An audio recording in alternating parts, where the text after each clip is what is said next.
My name is Gabriella Miller. I'm 45 years old. 19 years ago, I was a girl from the suburbs of Iowa, carrying simple dreams into a marriage with the man I believed was the love of my life, Mason. He was 2 years older than me, a former college classmate who always knew how to make me laugh and feel loved, at least during the first few years. Back then, I had nothing but a bachelor's degree in education and a heart full of hope. We moved to a small town in Oregon where Mason got a job at a construction company, and I became a full-time homemaker. Not because I didn't want to work, but because Mason once held my hand and said, "I want you to stay home and take care of our home. I'll handle the rest." I believed him. I believed him enough to give up the teaching opportunity I had dreamed of since I was 15, just to build a family life I thought would make me happy. In the early years, Mason was a wonderful husband. He brought home flowers every weekend, often hugged me from behind while I was cooking and whispered sweet things like, "I'm so lucky to have you." I remember those autumn afternoons clearly, when we picked apples in the backyard, laughing and playing like two kids. But then, somehow, Mason's smile began to fade. He started coming home late, talked less, and the tenderness in his eyes disappeared. I used to tell myself it was just work stress, but after 5 years that change didn't feel temporary. It became a part of who he was. I remember once, dinner was late because the oven broke.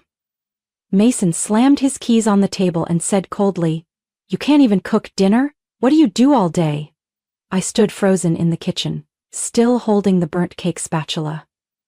That sentence felt like a blow to the dignity I had clung to for years. From then on, the sarcasm and the disdainful looks became routine. He stopped asking if I was tired, stopped caring about the meals I worked hard to prepare. Mason began comparing me to other women, his beautiful, successful coworkers. "Why don't you learn something from other wives?" he once said during an argument, when I simply asked him to come home earlier for dinner. We never had children. I used to think it was a regret, but over time I began to see it as a blessing. I didn't want a child growing up in a home where love had been reduced to scraps. Every morning I woke up early to make breakfast, do laundry, clean every corner of the house. A 3-bedroom home, Mason said, was too big for a woman who doesn't earn a dime. I didn't respond. I had learned to stay silent because every time I spoke up, all I got was a cold stare and suffocating indifference. I used to think if I tried hard enough he would become the man he used to be. But the harder I tried, the smaller I felt in the very home I worked so hard to build. I lived like a shadow in our marriage, always asking myself where I went wrong. Was it because I didn't make money? Or because I was no longer the young woman he married?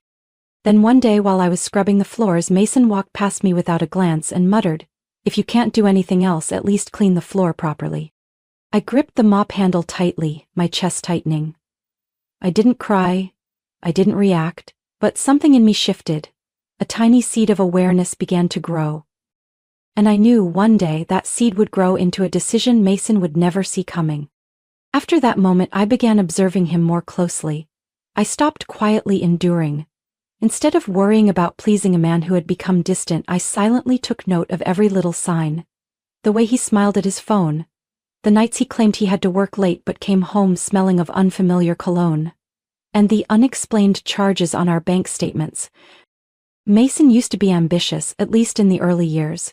He worked for a small construction company in Eugene, Oregon, where we lived, and often bragged about becoming a manager within a few years. But that promise stayed a promise. After 5 years, Mason quit because he didn't fit the company culture. Then, a year later, he quit again because his boss was too old-fashioned. Eventually, I stopped asking why. Every time he came home with that cold expression and the words "I quit," I just pressed my lips together and quietly adjusted the household budget. There was a time we had to sell our old car to pay off credit card debt. I started cutting back on meals, replacing steak with lentil soup and toast, trying to make sure Mason didn't feel the pressure.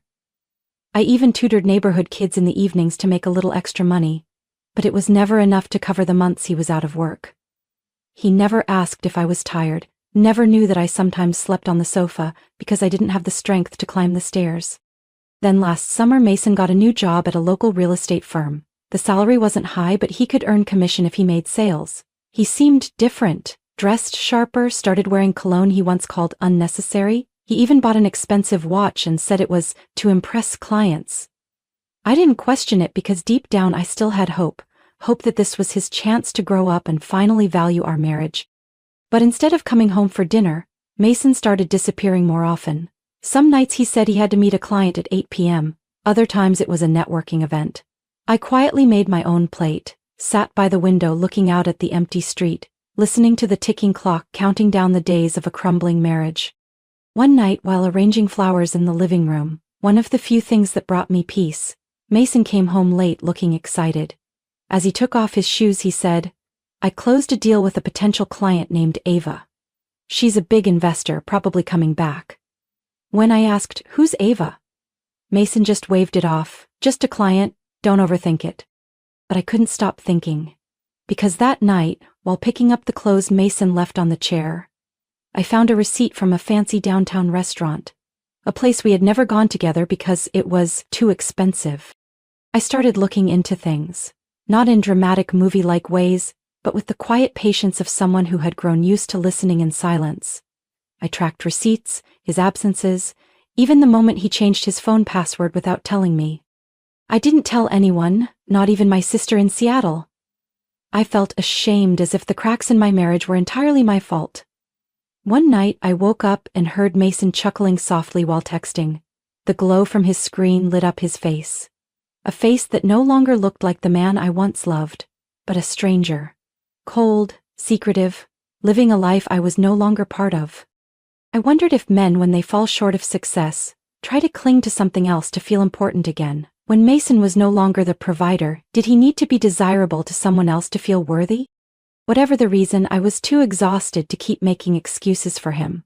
Love should not make someone feel small every single day. That night I opened the drawer and took out a folder I had prepared long ago, something Mason never knew about. I looked at the printed pages, my heart heavy, but no longer trembling like before. The divorce papers were still blank, undated. But I knew that the moment I picked up the pen to sign them would be the moment I chose myself again. I tucked the folder into the secret pocket of my handbag where Mason never looked. To others, it might have just been a few meaningless pages, but to me, they were a shield. The one thing that made me feel like I still had some control in a life that had grown so unfamiliar. I hadn't signed yet, nor did I plan to file them just yet. But knowing I could, at any time, helped me sleep through those long nights Mason didn't come home. I thought my life would continue in that haze of doubt and waiting, until a phone call from my mother changed everything. It was a Tuesday afternoon. I had just brewed a pot of tea when the phone rang. The screen showed Mom, just like always. Her voice came through the speaker, still warm as ever, but today it held something else. Excitement. A hint of emotion. "Gabby," she called me by my childhood nickname, "do you remember the forest property up north that Grandma left behind?" I paused. "Yes, I remember, the one with the old wooden cabin, right?" "That's right," my mother replied, then hesitated. "She transferred the deed to you when you were 30. She did it because she believed you were the only one in the family who truly valued what matters." I sank into the chair, heart pounding. I remembered those childhood summers there, the sound of birds in the trees, the scent of wild grass and Grandma's cornbread. But I never thought it would become something this important. My mom continued, her voice lower now. "Last week I hired someone to appraise the entire property, the lakeside part and the mountain edge. Gabby, you won't believe it, the land is now worth nearly $7 million. My mouth dropped. "You said how much?" $7 million, maybe more if you sell during peak season. And if you count the little house in the city Grandma bought under your name when you graduated, you've got almost $9 million in real estate. I sat there, still holding the teapot that was growing cold, my mind swirling. Mason didn't know about this. I had forgotten about it myself. I never thought I'd need it. I had loved Mason so much I was willing to erase my own worth just to keep him. My mom gently added, "I don't trust Mason, I never have. But I trust you. And you should know, everything is in your name. No one can touch it unless you allow it." I thanked her, then sat quietly long after the call ended. Her words echoed in my mind like a wake-up bell. I had lived all these years thinking I had nothing, no career, no value, no future. But it turns out I had everything. And I had simply forgotten myself. That night when Mason got home, he tossed his blazer on the chair and said casually, "I'm going on a business trip to Bend for 2 days. Don't call, I might not pick up. I just nodded, hiding a faint smile behind my half-finished cup of tea. It had been a long time since I felt this calm looking at Mason. I no longer trembled when he acted irritated, no longer felt empty when he left without a kind word. After he went upstairs, I opened my laptop and began researching Oregon divorce laws, asset valuations, and top attorneys in the area. I wasn't going to tell Mason just yet, but step by step I had started preparing. I also called an old friend, Amelia, a family law attorney I went to college with. We hadn't stayed in close touch, but she had always been genuine. After listening to everything, Amelia paused for a moment, then said softly, "Gabby, if you need someone to represent you, I'm here. And don't feel guilty for protecting yourself." I thanked her, gently closed the laptop. Outside the window, a light rain had started. The drops tapped against the glass like the rhythm of a new hope. I knew Mason still believed I could never leave him, that I'd always be the woman who depended on her husband. But he didn't know that now, I had everything I needed to start over. An untouched fortune, a will that had returned stronger than ever, and a plan that was slowly coming to life. That morning the Oregon sky was gray, as if foreshadowing something ominous. I got up earlier than usual to go to the farmer's market, the one thing each week that gave me a sense of freedom, even if it was just picking out a few bunches of greens or fresh apples. But perhaps fate had been waiting for me at the last turn on Riverview Road. The truck in front of me suddenly slammed on its brakes. I instinctively swerved right but couldn't make it in time. The sound of metal crashing rang out sharply, and everything around me turned upside down. I don't remember much after that, only that I woke up under cold white lights, surrounded by the sharp scent of antiseptics in a hospital room. "I'm Dr. Renner," said a calm-voiced middle-aged man as I slowly opened my eyes. "Miss Gabriella, you have fractured ribs and a neck sprain. Fortunately, there's no brain trauma, but you'll need to stay in the hospital for at least a week for observation." I tried to nod, but the pain in my neck was so sharp I couldn't move. The only thing I could feel was emptiness. And loneliness. Mason didn't show up that day, didn't even call. I lay still in bed listening to the sounds of carts rolling, nurses speaking over intercoms, and waited. I wasn't sure what I was waiting for. A check-in? A text? Or at the very least some sign that he still thought of me? It wasn't until the second day that Mason finally showed up, but he wasn't alone. I heard the sound of high heels clicking steadily down the hallway before the door opened. Mason walked in looking completely unfazed, as if he were stopping by to visit an acquaintance.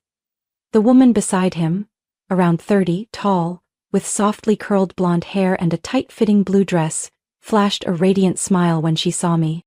"Gabriella," Mason said without hesitation, "we need to talk."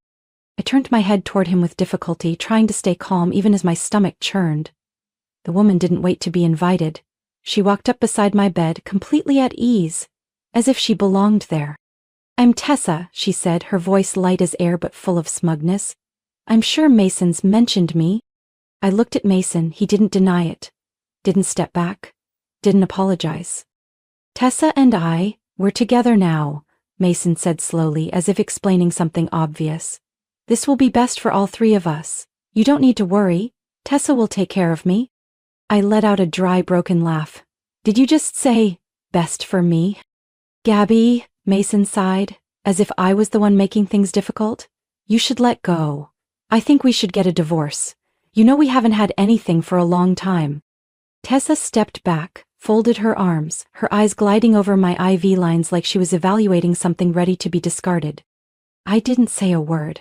Instead, I reached, slightly trembling but firm, for the bedside drawer and took out a thin beige folder. Inside was a printed divorce form, with both our full names, just missing the date and signatures. I placed it on the side table and looked him straight in the eye. "I've had this ready for a while, Mason. I was just waiting for a clear reason." He froze. For a moment his expression wavered, but then it returned to his usual smugness. "Good. I'll sign it." Tessa smiled faintly. "Looks like you're reasonable after all." I didn't respond. Inside, I no longer felt the pain I used to during those early days of his coldness. What I felt now was something oddly peaceful, like I had finally let go of a silent burden that had worn me down for nearly 2 decades. Before they left the room, Mason turned back and said, as if it were an obligatory line, "I hope you'll be okay even without me." I smiled slightly, no bitterness, no resentment, just the kind of smile someone wears when they know they're about to reclaim their freedom. As the door closed behind them, I closed my eyes. One chapter had ended, and I knew the next one was about to begin. Not just with the divorce, but with a truth Mason had no idea about. I was never as empty-handed as he believed. I was discharged on a Monday morning, when dew still clung to the grass and the April wind rustled the branches outside the hospital. The first thing I saw when I turned on my phone was a message from Amelia, my lawyer. She had messaged the day before, "Mason just filed for divorce, but don't worry, I handled it exactly as planned." I smiled, a rare one after so many suffocating months. A week before the accident, Amelia and I had quietly filed a motion to reject any unilateral divorce filing at the county court. It was a precaution in case Mason tried to run off without having to split assets. At the time, I wasn't sure if I'd need it, but now, it turns out my instincts had never been wrong. At 3 p.m. my phone wouldn't stop ringing. I saw the caller ID, Mason, and waited until the 5th call to answer. "Gabby, where are you? Why was the divorce filing denied?" he barked. Not a single word of concern, not even a question about my health after getting out of the hospital. I held the phone slightly away from my ear, as if his tension might seep through the screen. "Oh, that," I replied calmly. "You must have forgotten. Every time we argued in the past, you always threatened divorce. I just wanted to make sure that if you ever actually filed, I'd be ready." "Ready for what? Are you kidding me?" Mason nearly shouted. I kept my tone steady on purpose. "I think it's best we work through our lawyers. Joint assets, separate property, division. Just follow the law." There was silence on the other end. Then Mason spoke again, his voice no longer harsh but tinged with underlying worry. "Gabby, what assets? You don't have anything to split." I laughed, not from amusement, but because I knew exactly the man behind the voice still believed I was just a penniless housewife with no career and no power. "Nothing?" I said slowly. "Mason, I think you should speak to my attorney, because there's a lot you don't know yet." I heard a chair scrape, followed by a long, tense sigh on his end. "Don't make this complicated, Gabriella," Mason said, switching to a more persuasive tone. "I just want to get this over with so I can move on." "With Tessa?" I asked, not bothering to hide the sarcasm. He didn't answer. I continued, "If you're in such a rush, that's too bad, because until the asset division is resolved, your divorce filing won't go through, and I heard Oregon requires all financial matters to be settled before a remarriage can be registered, right?" A heavy breath came through the line. I knew he was more desperate than ever. He didn't just want to end things with me, he wanted to lock things down with Tessa, the woman he believed would give him an easier life. But what he didn't expect was that I'm not the Gabriella he used to know. "I'll talk to your lawyer," Mason said quickly, as if trying to end the call. "One more thing," I cut in before he could hang up. "You should know, I currently own over $8 million in real estate and inherited assets in my name alone. And under the law, any separate property acquired before marriage or gifted directly isn't subject to division. But if you want to fight it, be my guest." The call ended in silence, a silence as heavy as stone. I stood by the window of the small apartment I was temporarily renting after being discharged, eyes closed, savoring the feeling of newfound freedom. For the first time in 19 years, I wasn't afraid of anything. Not of being left behind, not of being judged, and especially not of a man who had underestimated my worth. That evening, Amelia sent me a detailed plan, what assets to list, which documents to prepare, which legal steps to take first. "We're going to throw him off so hard he won't know what hit him," she messaged, adding a cheeky smiley face. I looked at the screen and smiled. I didn't need revenge born of anger. I only needed the truth. And the truth is, the man who once looked down on me is now racing against the weight of his own mistakes. Mason may have thought he won when he left me in the hospital to chase a new love. The next morning, my phone started ringing non-stop at 8 a.m. I knew instantly it was Mason. He called 12 times before switching to a rapid stream of texts, each just seconds apart. "Did you lock the account?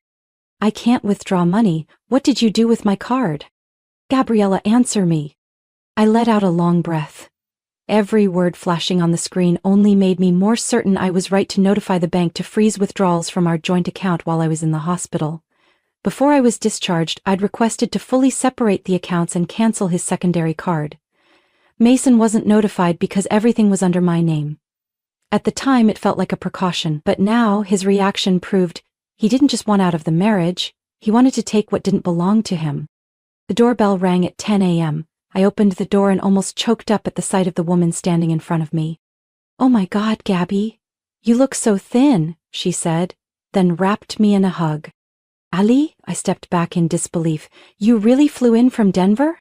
Allison, my best friend from college who I once thought of as a sister, stepped into the apartment with a gift bag, and that familiar magnolia perfume. We had roomed together in the dorms and stayed in touch for over 20 years, even after moving to different places. When she heard about my accident, Ali immediately took 3 days off work and flew in. "Are you sure you're okay?" she asked as I poured us tea.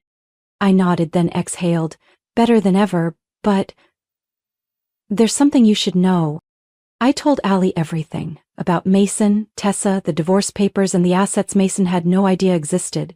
She listened intently, never interrupting, only nodding occasionally. When I got to the part about Mason trying to withdraw money from my personal account and getting upset when he couldn't, Ali slammed her teacup down. "That's why you need a lawyer," she said, her tone sharp. "Mason's not just ungrateful, he's greedy." "But wait. Tessa?" I frowned. "What about her?" "Tessa Donnelly?" "Yes, why?"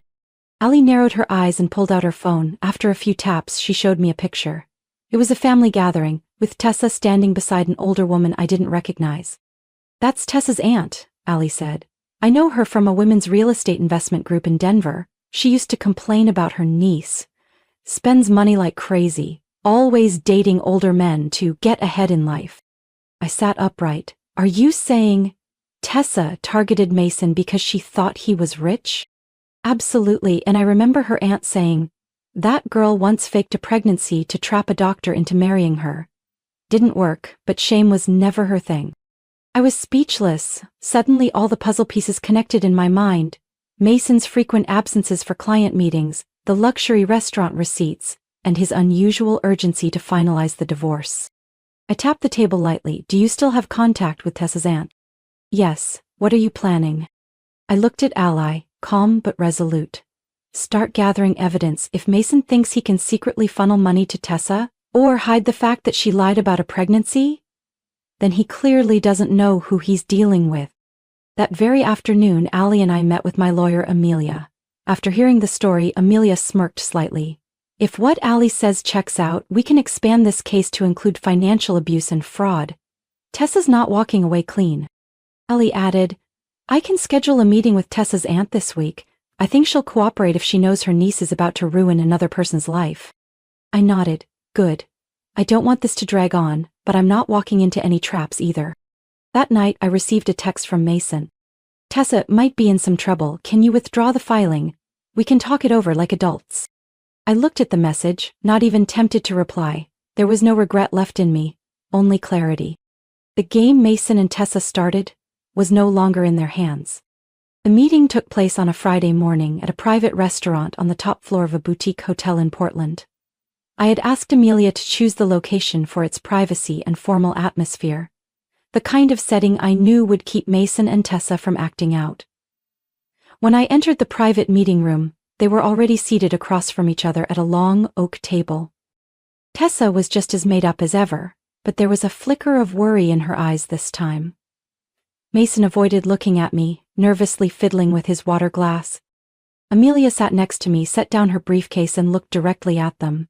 "Thank you for coming. Today we're here to discuss the terms of the asset division and issues arising from the divorce process between my client Gabriella Miller and Mr. Mason Miller." Tessa scoffed and leaned toward Mason, whispering, "I thought you said this would be easy." I tilted my head and offered a polite smile. "It will be easy. We're starting with the truth." As soon as I finished speaking, the door opened again. Ali walked in carrying a large envelope followed by a familiar older woman, Mrs. Marianne Donnelly, Tessa's aunt. Tessa immediately jumped up, her voice panicked. "Aunt, what are you doing here?" Mrs. Marianne took a seat on my side of the table, placing the envelope down. You know exactly what you've done.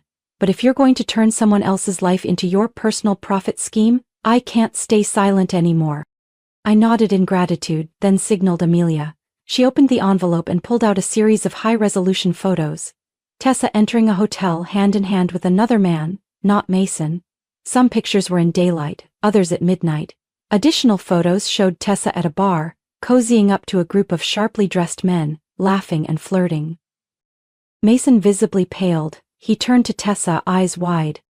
Tessa, what is this? Tessa stepped back, her voice trembling.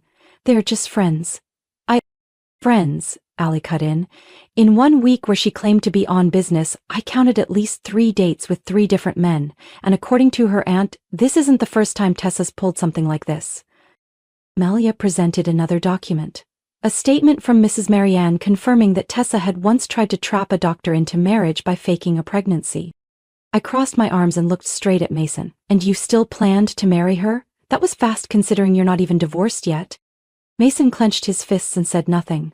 Tessa looked like she could barely stand, her eyes darting between me, Allie, and her aunt.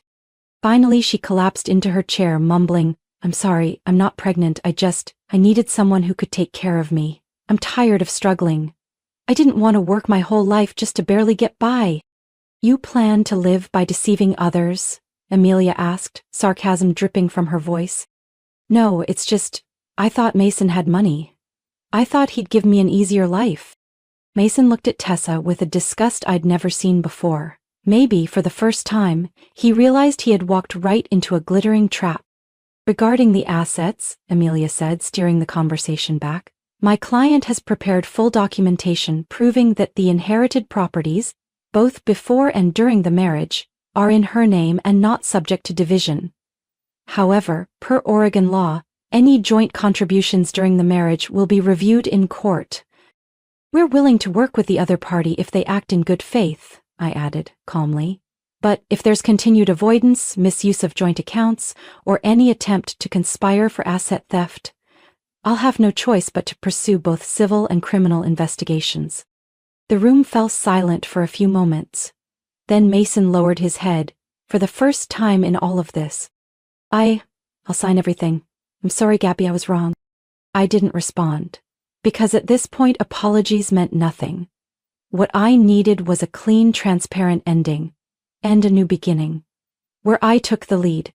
Tessa was escorted out by her aunt. Mason signed each document like a machine. When the meeting ended, Amelia leaned toward me and said softly, Game over, Gabriella, now it's time to begin again. A week after that fateful meeting, Mason showed up at the door of my temporary apartment unannounced, no phone call. He stood there in a wrinkled suit, hair unkempt, eyes sunken from lack of sleep. In his hand was a bouquet of yellow tulips, the kind I used to like 15 years ago when we were still dating. Gabby, he began, his voice raspy. I've done a lot of thinking. I know I was wrong. Tessa, she used me. But you were always there for me, always good to me. Can we start over? I stayed silent, not stepping past the doorway. Things could go back to the way they were, Mason continued. I realize I can't live without you. I looked at him, for the first time with no love, no pain, just complete clarity. Back to the way they were? I repeated with a small laugh. You mean the days I was hunched over the stove while you were out to dinner with another woman? Or the nights I slept alone while you were texting someone else? It wasn't like that, Mason said quickly. I was misled. She lied to me about everything. I nodded. And now you expect me to save you from the consequences you created? I stepped back and closed the door between us, leaving only a narrow crack. You forgot one thing, Mason. I'm not your past anymore. I'm Gabriella Miller, the woman with nearly $9 million in personal assets, a top legal team, and a life that's starting fresh. Without you. I gently closed the door, not a single tear. News of our divorce quickly spread in the local real estate circle. Not because of me, but because of Mason. An employee at his firm leaked photos of documents showing he had used the company's account to pay for dates with Tessa. The company launched an internal investigation. Within 3 days, Mason was fired for ethics violations. Without steady income, he was forced to move out of his upscale apartment and back in with his parents in Spokane. But once his family found out he was facing a civil suit and owed me a large settlement for fraudulent behavior, they declared they could no longer support him. They even sent a separate attorney to request removal of their names from a prior loan guarantee. And Tessa? After that confrontation, her aunt contacted her mother, a retired elementary school teacher, and told her everything. A week later, Tessa was pulled out of college, had all her credit cards cut, and was made to work at the family bakery in Idaho. According to Allie, Tessa now wakes up at 4 a.m. every day to knead dough and deliver pastries. Every dollar she earns is withheld to repay the court-ordered settlement. I didn't feel joy from that outcome, nor did I gloat. I just knew that in the end justice didn't need to be loud to be real. Amelia called me Thursday afternoon to let me know all legal proceedings were finalized. Mason had signed the agreement to divide all joint assets heavily in my favor, and had withdrawn all counterclaims. I was officially free, legally and emotionally. That evening I sat alone on the balcony of my apartment, glass of wine in hand, watching the city lights flicker in the distance. There was no one speaking beside me, no dinner to rush, no footsteps returning home heavy with tension. Just me, and peace.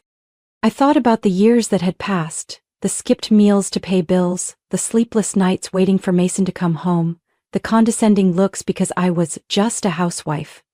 Now, all of that belonged to the past. I had finally done something I once thought impossible, let go of the person who hurt me and held on to the one who never left, myself. And that was the most valuable thing my marriage ever gave me. 2 months after the divorce was finalized, I left Portland. Not because I wanted to run from old memories, but because I wanted to begin a completely new chapter. In a place with no trace of Mason, no rooms that had witnessed my tears, and no more cracked silence between two people who used to call each other husband and wife. I chose Crescent Lake, a small town tucked between pine forests and Oregon's deep green mountains. Not too far from the city, but quiet enough to hear birdsong every morning and the breeze drifting through the porch rafters in the afternoon. With a portion of the assets I kept, I bought a 2-story wooden house, nestled behind maple trees, with a wide porch and large windows that welcomed the sunlight. Allie was the first to move in with me. We didn't live like a couple, but like two women who had weathered storms and finally found each other in a calm place. Allie had just left a 10-year relationship she described as so peaceful it became dull. She told me, "I don't know exactly what I want, but I know one thing for sure. I don't want to keep living like I'm waiting for someone else to show up and make me feel whole." We shared the housework. I cooked, Allie cleaned, I tended the garden, she picked music and played it every morning. On sunny days we biked to the farmer's market to buy fresh flowers, fruit and handmade bread from a sweet elderly woman named Marge, who always smiled and winked, saying, "You two are exactly the kind of independent women I admire." We made it a point to travel at the end of each month, sometimes just a short trip to Florence Beach, other times a relaxing night at a hot spring cabin. No tight schedules, no one to report to, and certainly no sighs from someone who didn't value us. I started cooking again, but this time not to please anyone. I experimented with dishes I'd always wanted to try but had been told were too fancy or too expensive. Allie would often stand behind me with a glass of wine in hand, watching like I was putting on a private show. One time she laughed and said, "I've never seen anyone fry fish while wearing a floral dress and pearl earrings like you do." I winked. "I'm not frying fish, I'm creating art." Over time I realized something important. Freedom isn't about how much money you have, it's about living the way you want without needing permission. Every morning when I opened my eyes, I knew I could choose what to wear, what to eat, what to do, and most importantly, who to live for. And that person, first and foremost, had to be me. One evening we sat on the porch, under blankets, sipping cinnamon tea as the early autumn breeze played with our hair. Allie rested her head on my shoulder and asked, "Do you think if Mason hadn't changed 5 years ago you'd be living like this now?" I was quiet for a moment, then answered softly, "Probably not. I might still be cooking dinner every night, but in the kitchen of a cold house.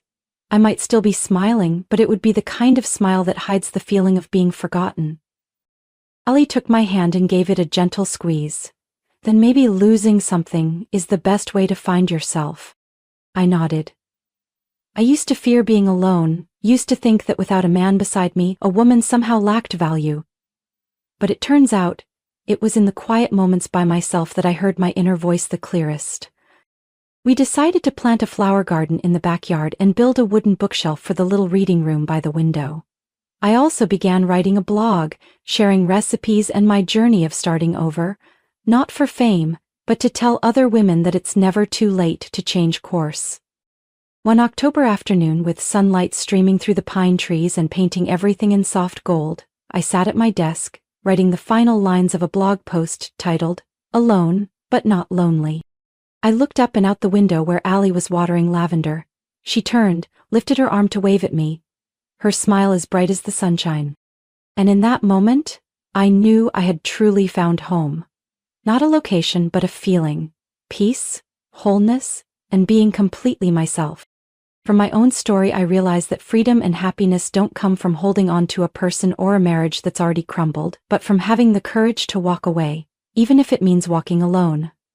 I once believed that being a devoted wife was enough, but the truth is, a woman's worth doesn't lie in sacrifice, it lies in self-respect and the ability to take charge of her own life.